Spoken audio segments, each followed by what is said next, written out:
Objectivement, 24 ans, c'est une vie assez courte. Mais subjectivement, nous avons été confrontés, en qualité de fille de Jean-Marie Le Pen, à un grand nombre d'obstacles dans notre vie. Et peut-être cela nous a forgé un caractère plus combatif et nous a donné une expérience certaine du sens des choses et de la valeur des choses. C'était en 1993 et depuis, ce caractère, paraît-il, bien forgé, a construit sa carrière dans le sillage de son père. Alors comment Marine, de son prénom, se démarque-t-elle tout en respectant la marque Le Pen? Quel est son style? Et ce style lui permettra-t-il effectivement de succéder à son père? Pour répondre à ces questions et pour déshabiller en tout bien, tout honneur, celle que beaucoup voient déjà à la tête du Front National, avec nous 4 invités. Christophe Forcari, journaliste à Libération et spécialiste du Front National. Erwan Lecoeur, sociologue et spécialiste aussi du Front National. Mariette Darigrand, sémiologue du cabinet des faits et des signes pour analyser ce style Le Pen au féminin. Et Serge Effez, psychanalyste, spécialiste des questions familiales pour décrypter les relations entre Marine Le Pen et son père. Des relations pas si simples, car si Marine Le Pen se veut fidèle à son père, elle cherche aussi à s'en démarquer. On regarde. Nous avons nos personnalités, nous avons nos caractères, nous avons nos passés. Évidemment, je n'ai pas le même parcours que Jean-Marie Le Pen, je n'ai pas le même âge que lui. Nous avons des parcours, une histoire qui est différente. Nous avons sûrement aussi des caractères qui sont différents. Donc je crois qu'on fait de la politique, en tout cas, je l'espère. Sûrement, beaucoup ne le font pas, mais moi, en tout cas, je fais de la politique avec mon cœur. Est-ce que vous avez dit à votre père qu'il avait fait des erreurs, pas simplement de communication, mais des erreurs de fond, en apostrophant des Français sur des sujets qui sont grandement tabous ou grandement sensibles, hein. Mais au-delà du sensible. Mais monsieur Durand, en général, vous êtes assez libre. Ce que donc, si nous vous pouvons nous dire avec mon père reste entre nous, bien entendu. Vous êtes responsable politique. Non mais d'accord. C'est pas la domaine de la vie. Est-ce qu'il a eu tort le détail Est-ce qu'il y a une prescription? Non, parce que moi je me pose la question, parce que les plus grands criminels, ils ont une prescription. Pas dit que votre père général, au bout de 30 ans, on dit bon, voilà, allez. Mais avec Jean-Marie Le Pen, il n'y a pas de prescription. Pas du tout. Alors je suis en train de prévenir mes enfants en leur disant, écoutez les filles et Louis, Jeanne et Mathilde, voilà ce qu'on va vous poser comme question pendant encore les 40 prochaines années. Donc préparez-vous à y répondre, parce que moi ça fait déjà 25 ans que j'y réponds. Donc je pense que sur 8 générations comme ça, on va nous interroger sur ce qu'a dit Le Pen il y a 25 ans. Donc le moins qu'on puisse dire, c'est qu'elle s'énerve, elle n'aime pas qu'on lui pose cette question, et puis elle a aussi cette formulation, Serge Effez, quand elle dit « les plus grands criminels ont une prescription », alors c'est quand même une formulation assez ambiguë. Ah, pour le moins, oui. Alors là, on ne sait pas d'où ça lui échappe, mais ça lui échappe. Oui, parce que c'est elle qui le dit. C'est elle qui le dit, la comparaison est quand même un petit peu sévère, effectivement. C'est-à-dire que, voilà, là, je crois que c'est de l'inconscient qui parle, hein, quand elle dit que les plus grands criminels ont une prescription. Et l'autre chose qu'elle nous dit bien, c'est cet aspect familial, clanique, générationnel, c'est-à-dire qu'elle retourne les choses en son contraire. C'est-à-dire que le Front National qui s'appuie comme ça sur une vision extrêmement familiale et clanique appuie sa logique là-dessus, eh bien elle le retourne en stigmate, c'est-à-dire nous sommes maudits et nous serons maudits pendant les prochaines générations. Oui, en disant mes enfants devront encore répondre à ça, etc. Mes enfants devront payer pour leur grand-père. Et vous avez une interprétation sur cet énervement, selon vous, pourquoi elle s'énerve comme ça ? Eh bien, parce que quand on s'énerve, c'est qu'on a été touché, hein, et que effectivement, ce point-là, soit elle se démarque de son père, et auquel cas, elle est une traître par rapport au parti, et donc tout l'édifice même du Front National s'effondre, soit elle se met dans sa lignée, et à ce moment-là, elle doit défendre les durafours crématoires et autres dérapages, et voilà. Oui, parce qu'on va revenir là-dessus pendant toute l'émission, mais c'est vrai que là, on la voit assez énervée, ça peut paraître surprenant, et alors en plus, elle dit, mon père et moi, nous parlons, mais ce que nous pouvons nous dire reste entre nous, ça sous-entend qu'ils ont des choses à se dire aussi. Là, alors, ils se sont dit beaucoup de choses. Je crois que pour confirmer ce que disait Serge Effez, d'abord, le parricide au FN est interdit. Voilà, c'est un crime qui est inenvisageable. Et puis, effectivement, elle lui a dit des choses. Quand, notamment, Jean-Marie Le Pen avait dit au journal Rivarol que l'occupation allemande n'avait pas été aussi inhumaine... Particulièrement inhumaine, voilà. Ouais. Elle a rué dans les brancards, elle a même quitté le bureau politique, elle a pris des vacances, elle s'est éloignée de son père et elle lui a dit... En fait, ce qu'elle n'aime pas, c'est que depuis 2002... toute sa stratégie politique vise à dédiaboliser la marque Eiffel. Et qu'à chaque fois que Jean-Marie Le Pen, et il l'a fait encore il n'y a pas longtemps, fait une saillie sur la Seconde Guerre mondiale, ça ramène tous ses efforts à néant. Donc vous dites, elle en a voulu à son père, elle a quitté les instances, en même temps elle n'en a jamais parlé, Erwan Lecoeur. C'est quelque chose qui est resté au sein de la famille, non? Non, on l'a su.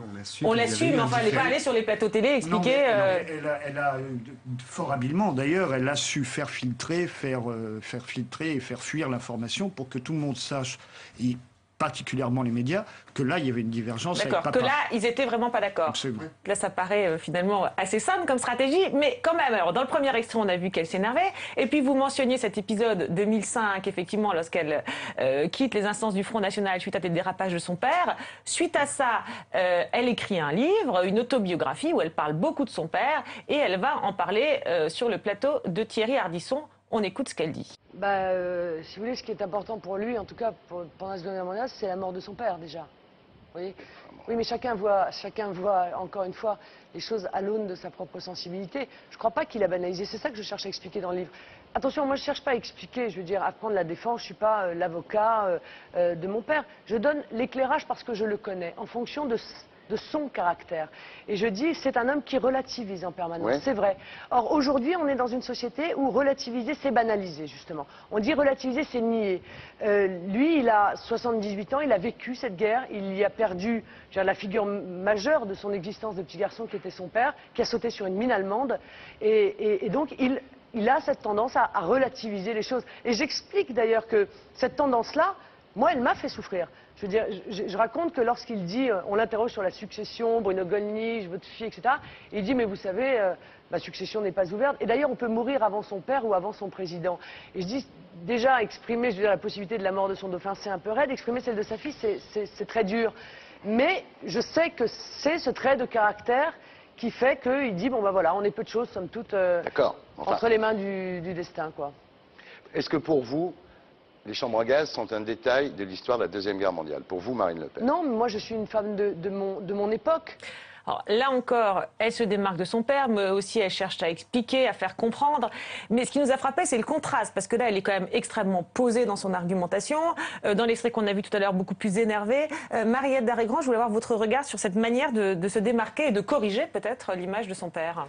Écoutez, on est donc dans quelqu'un qui a géré une marque. Hein. Quand on gère une marque, on prend l'héritage et puis on innove. Donc c'est exactement ce qu'elle fait.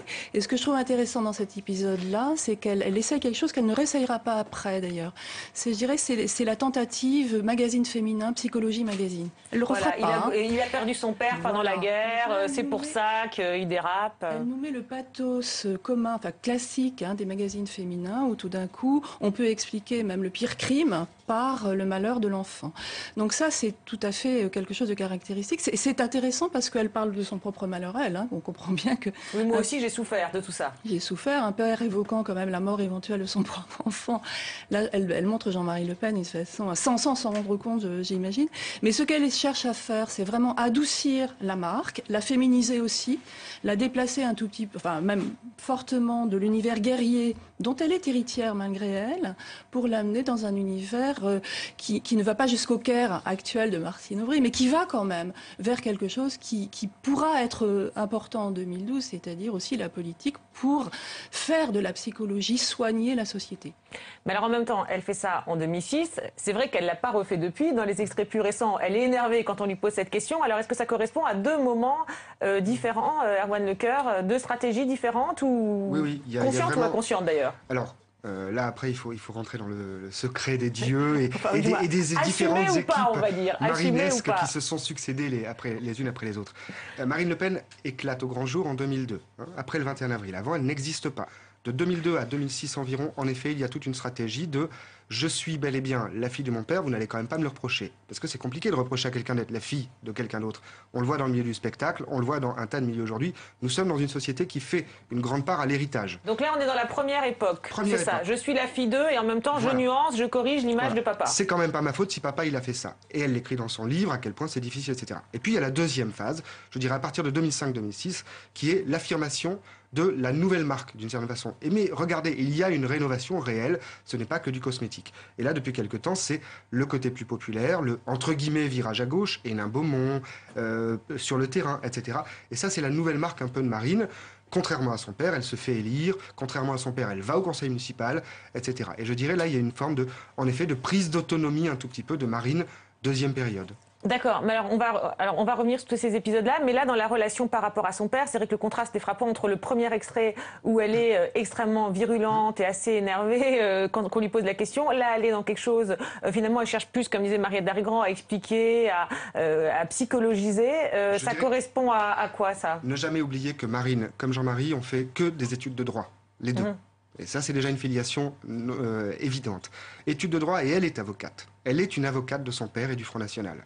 Elle est celle qui dit on vous a menti pendant 30 ans sur ce qu'était vraiment et Jean-Marie Le Pen et le Front National. Moi, je vais vous expliquer, vous allez voir, avec moi, ça va très bien se passer. Je vais vous expliquer calmement, gentiment et en souriant. Et vous allez voir que vous êtes d'accord, en fait, avec nous. Donc ça, c'est ce qu'elle fait en 2006. C'est le côté avocate. Et puis, il y a l'autre aspect de Marine, c'est une avocate qui est en fait une procureure de la société telle qu'elle est. Et ça, on retrouve bel et bien son père, c'est-à-dire la posture du procureur, du tribun, de la tribune, je ne sais pas comment on dirait, du tribun qui va être procureur de la société.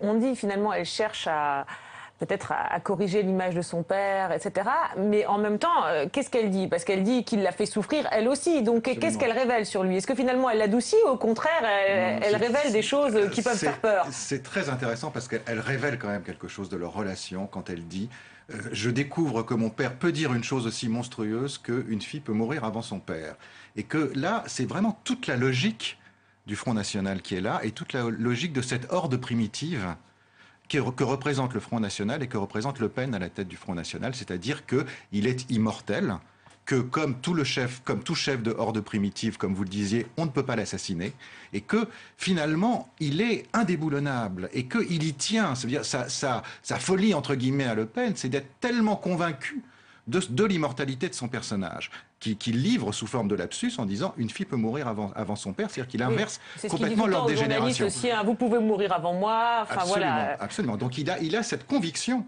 Et là, j'ai l'impression, dans le son de sa voix, il y a quelque chose qui est un petit peu tremblé, c'est-à-dire qu'elle s'est rendue compte de cette dimension-là, et qui est presque une dimension de traîtrise par rapport à elle, parce qu'en même temps, effectivement, il lui tend la succession, mais en même temps, il lui dit ça n'est pas pour toi, ça n'est pas possible parce que je suis irremplaçable, et qu'on peut même entendre qu'il préférerait s'aborder le Front National plutôt que d'imaginer une succession, même une succession avec sa fille. Et là, on voit effectivement cette dimension, je dirais, vous savez, Athéna sortie de la cuisse de Jupiter, hein, c'est-à-dire que, parce qu'il y a aussi ça, c'est-à-dire qu'on a plus l'impression qu'elle est née par parthénogenèse que par une relation sexuée. D'ailleurs, on sait très bien que la relation entre Le Pen et la mère de Marine n'a pas été très très simple sur le plan de la représentation sexuée, disons, de cette relation. Eh bien, ce côté-là, Athéna, guerrière, qui peut-être va finir par se retourner contre son père pour pouvoir exister, peut-être qu'il est là en germe, finalement. Alors, vous nous emmenez au prochain extrait, puisqu'effectivement, dans les interviews, Marine Le Pen explique souvent qu'elle est fidèle à son père, hein, et qu'elle est fière de lui d'ailleurs aussi, mais l'est-elle tant que ça? Je voulais vous soumettre un extrait pour nourrir la réflexion. Alors c'est un extrait qui vient d'un documentaire tourné par Public Sénat pendant la campagne des régionales. Elle est assise à côté de son père pendant la convention du FN face à des journalistes qui les questionnent. Regardez. C'est moi qui fais le plus grand nombre de voix. Voilà. Il y a un challenge entre nous. Hein. Un challenge. Un challenge? C'est pas qu'à, pas de télé, alors. C'est ça. Oui, pour le résultat, oui. Il vaut mieux un challenge à la hausse, comme ça. Oui, c'est mieux les challenges à la hausse, c'est sûr. Ça montre bien. Pourquoi un challenge? En français, c'est challenge. Un défi, ou un défi. Un challenge en français. C'est comme les... J'ai remarqué que les speakers de la radio disent Vancouver. Vancouver. C'est Vancouver, c'est pas Vancouver. Ou bien alors il faut dire Vancouver. Alors, elle rit, en même temps, elle croise les bras, elle tourne la tête. Il y a un petit côté un peu, bon, j'ai honte de papa. Enfin, dis-moi, on peut le prendre comme ça. Est-ce que c'est ce que vous lisez aussi dans sa gestuelle, Mariette Darrigrand? Oui, dans sa réaction. Elle ne regarde pas, surtout. Ouais, là. Elle est très ado, d'une certaine façon. Oui, voilà, il y a un petit côté, c'est ça, quoi. On va voir si Serge Pez est d'accord. Ça fait ça, non? Oui. Mais ce que je trouve très intéressant, là, dans le discours de Le Pen, c'est qu'il emploie le terme speaker. Alors, avec speaker, on est dans les années 60, quoi. à fond. Et donc c'est amusant parce qu'en plus il fait un procès à l'anglicisme. Oui, mais on l'emploie. Voilà, oui. donc ça c'est une nouvelle fois peut-être un lapsus ou un paradoxe de Le Pen. Mais là ce qu'on voit très très bien, c'est la charge de travail sur le visage de Marine Le Pen, parce qu'elle se dit, il y a du boulot quand même, pour s'extraire de cette logique des années 60, qui à la fois doit être le fond, évidemment, de la marque, mais qui aujourd'hui doit laisser la place à quelque chose qui représente une modernité. Et c'est ça que vous lisez. Quand elle se dit, vous lisez sur son visage, il y a du boulot, quoi. Juste sur le côté, effectivement, réaction à la blague de papa, effectivement, qui critique l'anglicisme tout en faisant à lui-même. Qu'est-ce que vous pensez de l'attitude de Marine Le Pen? C'est exactement ça. C'est exactement l'attitude d'une ado, mais d'une ado qui ne peut pas se révolter, donc qui juste par son analogique et par ses gestes montre à quel point elle est embarrassée par cette situation, mais elle ne peut pas se révolter contre son père, et c'est le côté un petit peu pathétique quand même de cette histoire, parce que ce côté ado un petit peu empêtré et un petit peu empêché, je trouve qu'elle l'a toujours, et qu'elle l'a souvent dans ses réactions en plateau, et c'est peut-être ça qui est à l'heure actuelle le principal frein à son essor, c'est-à-dire qu'elle ne peut pas.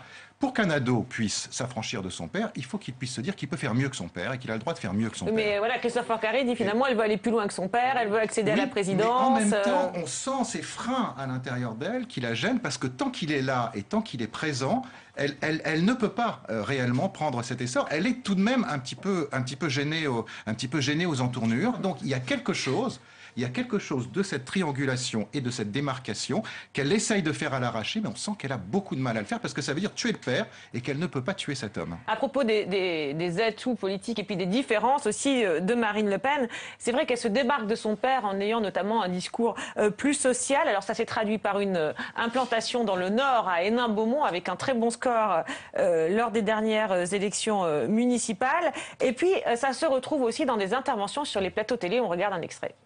Pourquoi les gens ne veulent pas travailler dans la restauration? Pourquoi ils ne veulent pas travailler dans le bâtiment? Pourquoi les infirmières, nous n'en trouvons plus? Mais parce que, évidemment, ces métiers sont mal payés, ne sont pas assez payés. Parce que ça fait 30 ans que nous disons au Front National qu'il faut revaloriser le travail manuel, que quand on a faim, c'est mieux d'avoir un cuisinier qu'un académicien, et on ne l'a pas fait. Quand je vous dis qu'on est retourné 30 ans en arrière, Pompidou, dans ses mémoires, le président Pompidou a dit quoi? Il a dit, j'avoue que dans les années 70, nous avons ouvert les frontières à la demande du patronat.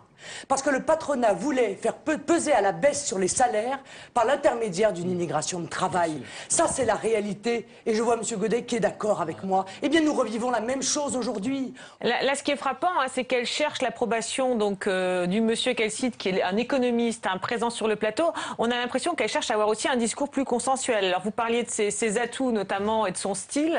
Alors, ce qu'il y a d'étonnant dans ce passage, c'est qu'on voit effectivement qu'elle tient un discours très social, qui correspond à celui, effectivement, de son nouveau fief électoral Hénin-Beaumont. Mais en même temps, on voit qu'elle ne dévie en rien des fondamentaux du FN. C'est-à-dire qu'elle vante une France manuelle, une France agraire, agreste, voilà, celle des années 50 où tout était en ordre.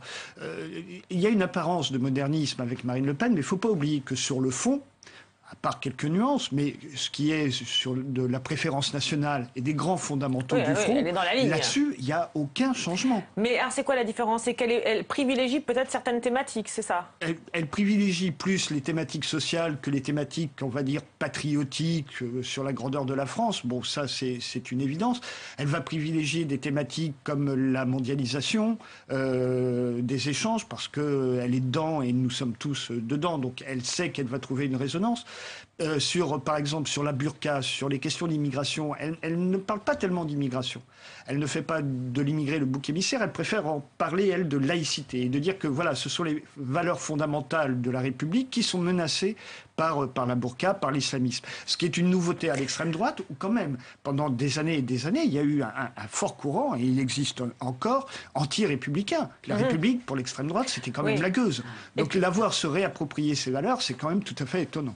Et sur son attitude, donc sur le fond, on a vu sur la forme, Mariette Darrigrand, là c'est vrai que c'est frappant parce qu'effectivement ça reste le discours du Front National, mais dans la forme on a l'impression qu'elle cherche le consensus autour d'elle, notamment sur les plateaux de télé.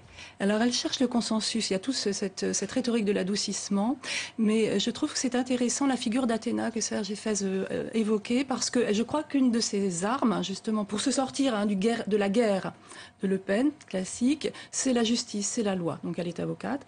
Athéna, c'est la déesse de la justice.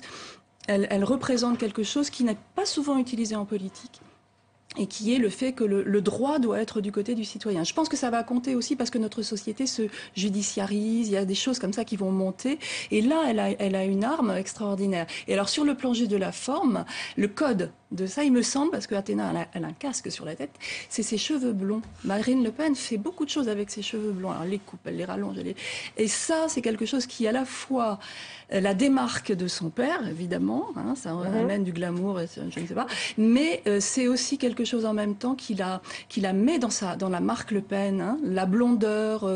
Alors peut-être qu'il y a bien sûr un peu de mère, là, il y a quand même sa mère, mais il y a aussi la Bretagne des origines, il y a aussi le côté voix un peu celte, hein, qu'elle manie très très bien. Mais quand on dit casque, on dit protection aussi, parce que c'est vrai qu'elle est souvent cachée derrière ses cheveux. Le casque fait les deux, il protège et il va à la guerre. D'accord, et il va à la guerre, d'accord. Donc vous, c'était le casque combatif, c'était pas le casque de protection que vous pointiez. On parlait de son côté avocate. Marine Le Pen, c'est vrai, a défendu, d'ailleurs, elle l'a expliqué à plusieurs reprises, a défendu des sans-papiers quand elle était avocate. Mais alors, on a noté qu'elle ne tenait pas toujours le même discours là-dessus, qu'il y avait des variations que je voulais vous soumettre. Alors, premier exemple, c'est dans l'émission de Thierry Ardisson qu'on a vu tout à l'heure. Elle explique qu'elle a défendu à plusieurs reprises des sans-papiers. On écoute, c'était en 2006. Alors en 1991, vous devenez avocate et vous défendez souvent des immigrés en situation irrégulière. Oui, parce que je suis à la 23e chambre correctionnelle. Je me suis inscrite pour être avocat aux comparutions immédiates. Et ça m'arrive effectivement très souvent de défendre des immigrants en situation irrégulière qui ont l'air d'être contents d'ailleurs. Ouais, vous en avez sauvé beaucoup? Oui, j'en ai sauvé pas mal, mais je veux dire, je me suis jamais senti en contradiction avec mon engagement politique, parce que je pense qu'encore une fois, les immigrés ne sont pas responsables de la situation. Ce sont les responsables politiques qui sont responsables de cette immigration anarchique et massive. À partir du moment où ils sont là, ils sont des hommes et ils ont le droit d'être défendus. C'est pas contre eux. Je veux dire qu'il faut évidemment agir. Alors, elle reste bien sûr dans le cadre du discours du Front National, mais ce qui nous a frappé, c'était quand même qu'elle revendiquait le fait de défendre très souvent, ou souvent, dit-elle, des sans-papiers. Quelques mois plus tard, sur le plateau de Public Sénat, c'est pas du tout le même discours. Alors parlons des sans-papiers. Marine Le Pen, vous avez dit, ce sont souvent des gens bien. D'ailleurs, vous en avez comme avocate défendu un. Non, mais moi, Marine Le Pen, je n'attaque pas les gens. sur quels critères, selon vous, aujourd'hui, peut-on effectivement défendre et donc régulariser des sans-papiers? Non, mais je crois qu'on ne peut plus régulariser de sans-papiers. Vous l'avez fait comme avocate, mais vous non, avez mais défendu. Mais absolument pas. D'abord, c'était pas en mon pouvoir. Moi, j'ai défendu comme avocate quelqu'un qui arrivait devant un tribunal et à qui on a commis un avocat d'office. Et je l'ai fait avec honneur parce que c'est mon métier et que j'avais un serment. Donc ça n'a strictement rien à voir. Alors, elle se contredit pas vraiment, mais la manière de présenter les choses est quand même radicalement différente. Quelques mois seulement séparent ces extraits et on se dit, il y a quand même des sujets sur lesquels on a l'impression qu'elle varie souvent. Serge Effès, votre regard là-dessus? Mais parce que, comme on disait, un coup elle s'adresse à son parti et elle est obligée de durcir son discours pour avoir une légitimité par rapport à eux, et un coup elle s'adresse au peuple et à l'ensemble des Français, et là elle sait bien qu'elle va être beaucoup plus crédible en ayant une image de femme de cœur, de femme d'honneur, de mère de famille, un discours populiste, gentil, etc. Les pauvres sans-papiers, on ne va pas en plus leur taper dessus, en plus je suis une femme d'honneur, on me demande de les défendre, je les défends même si ce ne sont pas tout à fait mes convictions. Donc effectivement, ça devient presque schizophrène, c'est-à-dire qu'il y a le discours qu'elle emploie vis-à-vis de son image populaire n'est pas du tout le même que celui qu'elle a intérêt à employer vis-à-de son parti si elle veut sa légitimité. Oui, mais c'est frappant parce que là on se demande, alors je ne sais pas si vous êtes d'accord avec cette analyse, puis on se demande là aujourd'hui, parce que là on voit que c'était en plus c'était à l'époque de la présidentielle, ça, hein, donc de 2007, en plus l'époque où elle cherchait à, lisser un peu l'image de son père, donc on voit déjà qu'elle s'énervait, qu'elle était capable de s'énerver comme ça. Alors aujourd'hui, qu'est-ce que ça va donner avec ce congrès en perspective? C'est tout à fait ça, c'est-à-dire il y a un vrai problème pour Marine Le Pen qui est comment faire en sorte de conquérir ce parti où j'ai tant d'ennemis. L'extrême droite, c'est quand même une collection d'ennemis. Hein. C'est des gens qui sont pas du tout tendres entre eux. À côté, à droite et à gauche, ils sont beaucoup plus gentils. D'accord, c'est pire que chez les autres, quoi. Ah oui, c'est clairement, parce que ce sont des combattants. Ce sont des vrais combattants. Elle a son casque, alors elle a son casque, elle est Athéna, elle est la fille du chef. On n'a pas le droit de la frapper tant que le chef ne dit pas qu'on a le droit. Donc, elle est relativement protégée. Mais là, avec le Congrès, on va avoir le droit, peut-être. Mais avec le Congrès, là, s'ouvre une période d'instabilité forte. Et ça, on le sait tous depuis un moment. On n'est pas sûr qu'elle gagne. On pense qu'elle est en avance et qu'elle va sans doute gagner parce qu'on a quand même fait un peu d'épuration, ça du parti. Enfin, d'épuration. Le mot est un peu fort, bien sûr. Des durs, en fait, c'est ça. L'idée, on a un peu écarté les durs, on a laissé partir des gens, Karl Lang, d'autres. Beaucoup sont partis, finalement, hein, Bloc identitaire, etc., etc. Donc, il reste, on va dire, des gens qui plutôt soutiennent Marine Le Pen, alors que Gollnisch était majoritaire dans l'appareil il y a quelques années. Ce n'est plus le cas aujourd'hui. Donc, on pense qu'elle va gagner. Néanmoins, même en gagnant, si elle gagne trop, vraiment trop, évidemment, qu'est-ce qui se passe? Elle écrase toute une partie de l'extrême droite originelle qui se sent mais vraiment attaquée et qui s'en va parce qu'elle se sent délaissée par le Front National. Si elle gagne trop peu, vraiment très très limite, alors il y a des contestations en interne et des gens voudront beaucoup de place en interne. Donc elle est prise dans une espèce de jeu comme son père en 1973 quand il a pris le Front National, parce que c'était pas lui le Front National. Quand il a pris le Front National, il l'a pris en montant sur une table et en disant faut se défendre contre les gauchistes. Là, malheureusement, il n'y a pas de gauchistes qui veulent attaquer le Front National. Il va lui falloir en effet une stratégie double qui est prendre le parti par l'extérieur. Tout parti se prend par l'extérieur, pas par l'intérieur. Par les médias, etc. Donc là, la capacité à séduire et à dire je suis la meilleure pour représenter le Front National à la présidentielle. Et ça, personne n'en doute, même en interne. Par contre, pour prendre l'intérieur, je suis la présidente qu'il vous faut, là, il va falloir qu'elle fasse, dans les mois qui viennent sans doute, un peu d'allégeance à certains thèmes un peu plus traditionnels de l'extrême droite. C'est bien possible. Mais le résultat, là, c'est que les coups de barre à gauche, à droite, etc., les moments où elle s'énerve, où elle s'énerve pas, enfin, il y a quand même, on a l'impression qu'il y a une image quand même très, très contrastée, là, au vu des extraits qu'on regarde dans les... Pour le grand public, il n'y a pas tellement d'images contrastées. C'est nous qui la voyons ici, parce qu'on met des extraits les uns après les autres. Mais pour le grand public, Marine Le Pen, c'est avant tout une femme qu'on regarde parce qu'on joue au jeu des 7 différences. Et on aime bien la regarder. Parce qu'on voit Jean-Marie, et en même temps, c'est pas Jean-Marie. Alors on cherche les petites différences. Et le thème de la dédiabolisation du Front National en 2007 est faux. En 2002, c'était déjà le cas. Et bien avant, la dédiabolisation n'a pas eu lieu en 2007, elle a eu lieu bien avant, il n'y a pas eu de dédiabolisation. On lui a reproché à elle en 2007. Absolument, mais ça a eu lieu bien avant. Marine Darrigrand, là-dessus? Oui, c'est certainement vrai, mais je crois aussi que la notion même de contradiction et d'individu pluriel, si vous voulez, aujourd'hui est très normalisée, voire très porteuse, très aspirationnelle. C'est-à-dire chaque people montre des facettes complètement différentes de sa personnalité, hein, et le public prend, laisse, etc. Donc les politiques sont devenus des gens qui gèrent leurs contradictions, qui sont oxymoriques, qui sont... D'accord, vous pensez que c'est pas gênant, cette manière parfois de revendiquer, parfois de nier, de s'énerver, notamment sur cette question des sans-papiers? Oui, moi je pense que ça va faire... Alors sur les sans-papiers, c'est une question politique, là ça c'est pas tellement de mon ressort, je trouve que c'est très intéressant cette question, mais sur l'image proprement dite, je crois au contraire que de l'émotion, de l'énervement, puis de l'adoucissement, puis du masculin, du féminin, du jeune, du vieux, de la modernité, de la tradition, va faire partie de la manière de se créer comme objet baroque dans l'ensemble du champ médiatique qui est comme ça. D'accord. Un mot là-dessus? Oui, Mariette Darrigrand vient de prononcer un mot très amusant, c'est le mot « people ».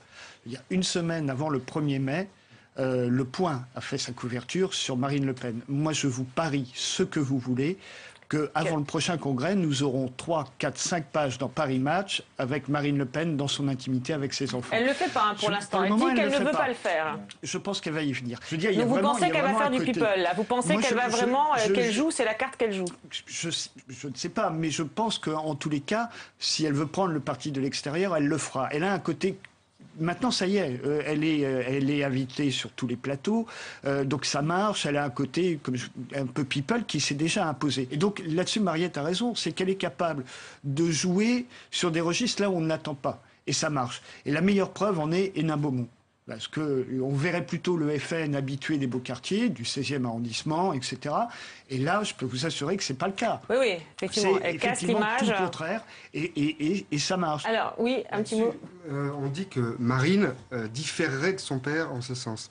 Pas du tout. Jean-Marie Le Pen a toujours été, beaucoup plus qu'un homme purement d'extrême droite. Il n'est pas un idéologue. Elle n'est pas non plus une idéologue. C'est pas Gollnisch, c'est pas Bernard Antony, c'est pas ces gens-là qui sont des idéologues de l'extrême droite. Ce sont des entertainments du spectacle politique qui savent très bien que médiatiquement, ils ont quelque chose à jouer qui est cette espèce de fibre populiste et populaire, cette espèce de fibre de la France d'en bas, et elle va le jouer aussi bien que son père. Alors, entertainment, sur les plateaux de télévision, première télévision, moment où Marine Le Pen se révèle sur un plateau de télévision. Sa première grande émission, c'est après la présidentielle de 2002, donc où son père a été qualifié pour le second tour. Et effectivement, elle fait une prestation assez remarquée. On regarde.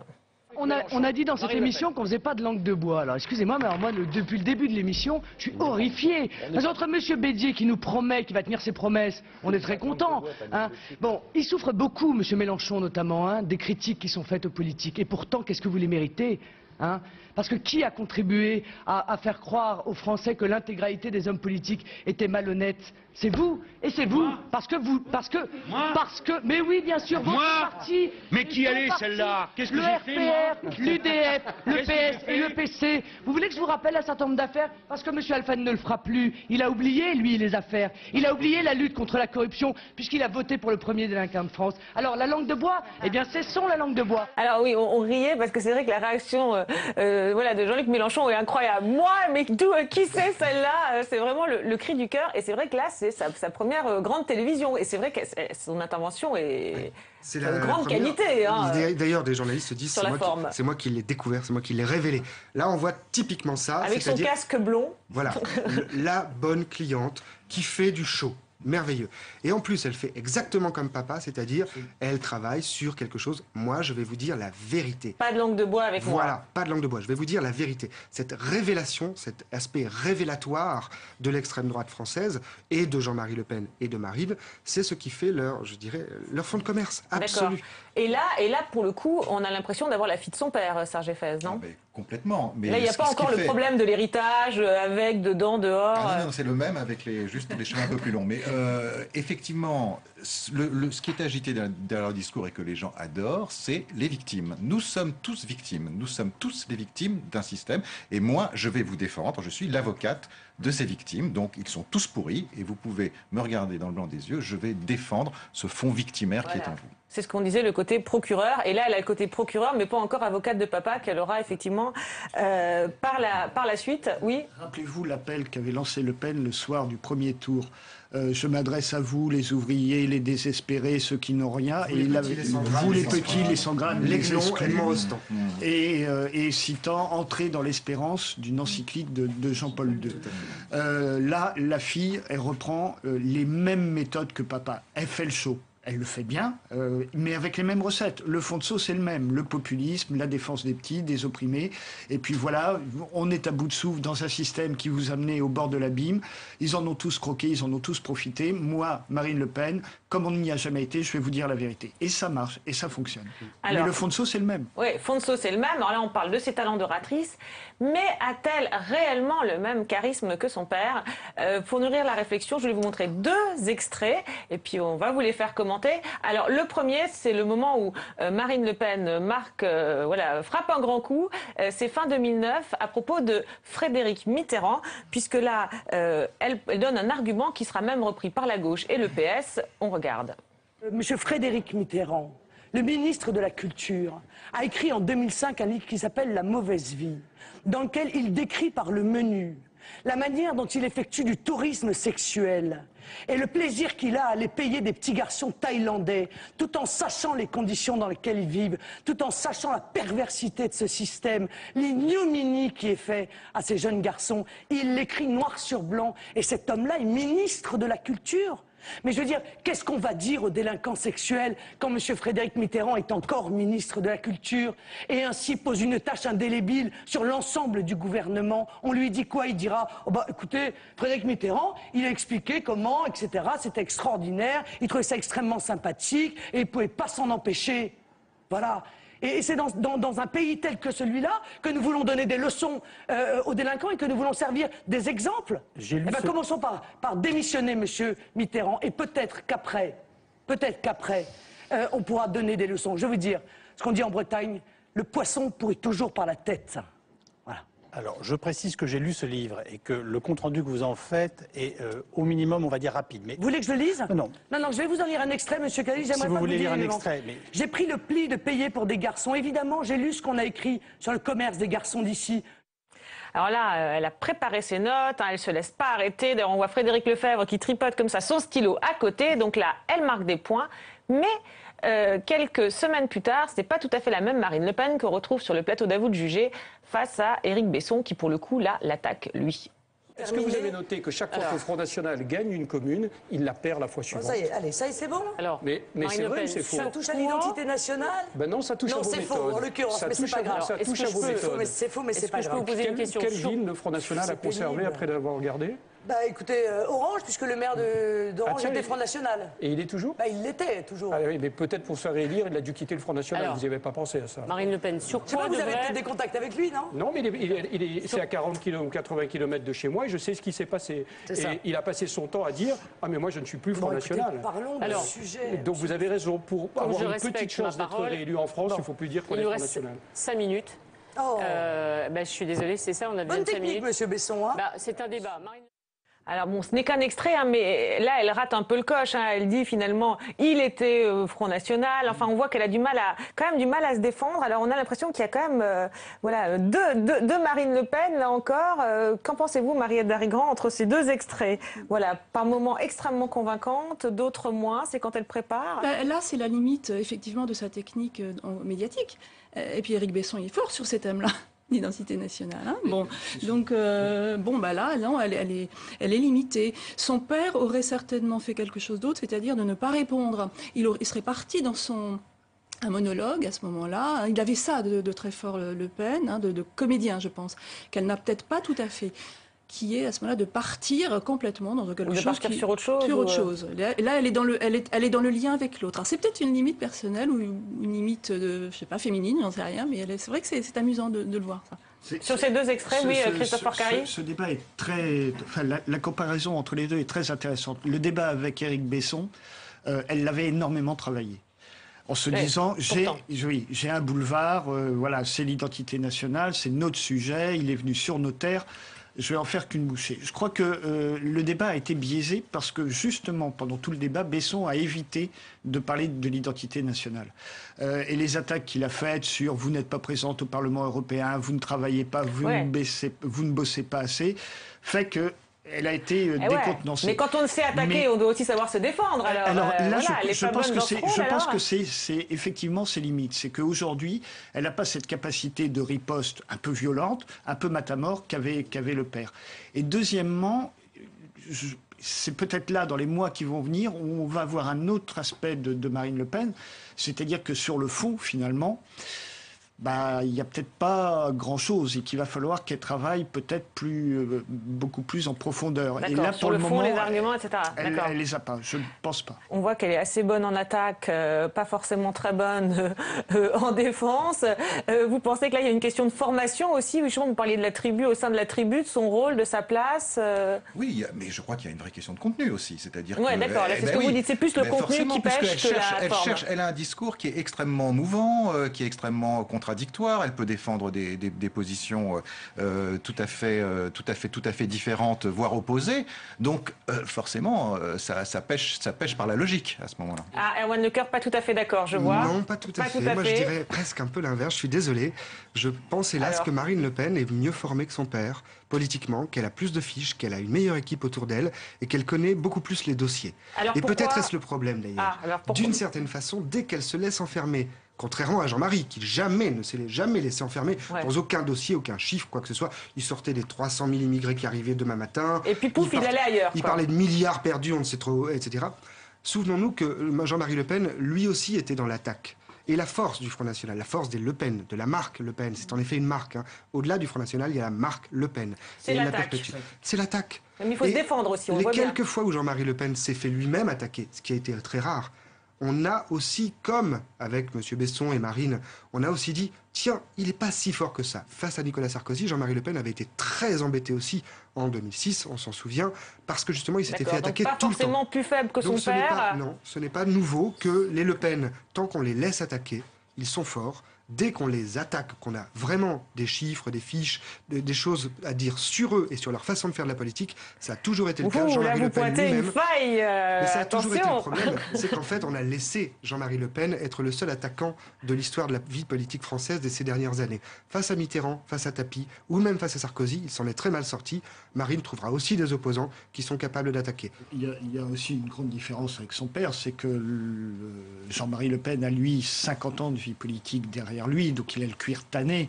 Il est buriné au grand vent des imprécations, etc. La fille est encore un peu jeunette, un peu fraîche. Donc, mais elle a démarré très fort, mais bon, elle a encore ses armes à faire. D'accord. Alors, juste dernier mot là pour finir l'émission. Erwan Lecoeur, vous étiez venu il y a quelques temps et vous nous disiez à propos de Marine Le Pen et de son père que vous pensez que finalement Jean-Marie Le Pen n'admettrait pas finalement que le FN lui survive, qu'il avait choisi sa fille pour qu'elle entretienne la mémoire, quitte à fermer la boutique. Vous rediriez la même chose, là, telle qu'elle, aujourd'hui, même s'il la pousse pour la succession?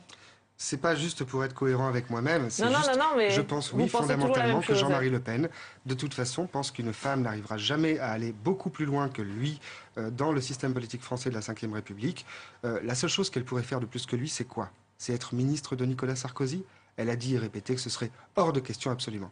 Je pense toujours que Jean-Marie Le Pen est d'abord le chef de la tribu, le fondateur de la lignée, ce qu'on appelle dans une tribu celui qui porte le nom originel, Le Pen, et que d'une certaine façon, si ni Maigret, ni Gollnisch, ni qui que ce soit n'a jamais pu prendre la suite, c'est bien parce que le nom Le Pen et que Marine rappellera toujours Jean-Marie, toujours. D'accord, mais pas forcément pour entretenir. Cher Elfaz, là-dessus, vous êtes d'accord sur ce diagnostic? Oui, il y a plusieurs fois, on ne peut pas revenir dessus maintenant, mais on entend dans son discours à quel point il veut auto-saborder son parti plutôt que d'assurer la continuité. D'accord, donc voilà, faut pas avoir un désir de transmettre dans le fait de pousser sa fille. Un désir manifeste sûrement, mais intérieur. Mais pas inconscient. Mot de la fin là-dessus, sur cette transmission.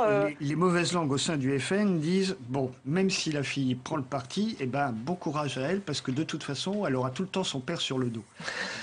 Et je crois que c'est pas faux. Jean-Marie Le Pen sera, lors du prochain congrès à Tours, va sortir avec les honneurs dus à son rang. Il va être président d'honneur du FN, c'est bien le moins. Et c'est pas un strapontin qu'il va garder, c'est vraiment un trône juste derrière la fille pour lui dire mais attention, qu'est-ce que tu fais, etc. D'accord, il sera tout le temps là derrière elle, quoi. Je pense. Elle continuera à croiser les bras, à lever les yeux au ciel. Jusqu'à son dernier souffle, effectivement. Elle continuera, elle essaiera de tant bien que mal, mais pour elle, les ennuis vont commencer. Elle va vraiment sentir l'autorité de papa à partir du moment où elle deviendra présidente du FN. Ah, d'accord. Au moment où on pense qu'elle s'en émancipe, ça sera une sacrée sinécure. Il va faire pire, il va écrire ses mémoires, et ces mémoires vont peser de tout leur poids sur l'ensemble de la vie politique française et sur la fille. Ouh là là, bel avenir que vous prédisez à Marine Le Pen. Enfin bon, on verra si tout cela se vérifie.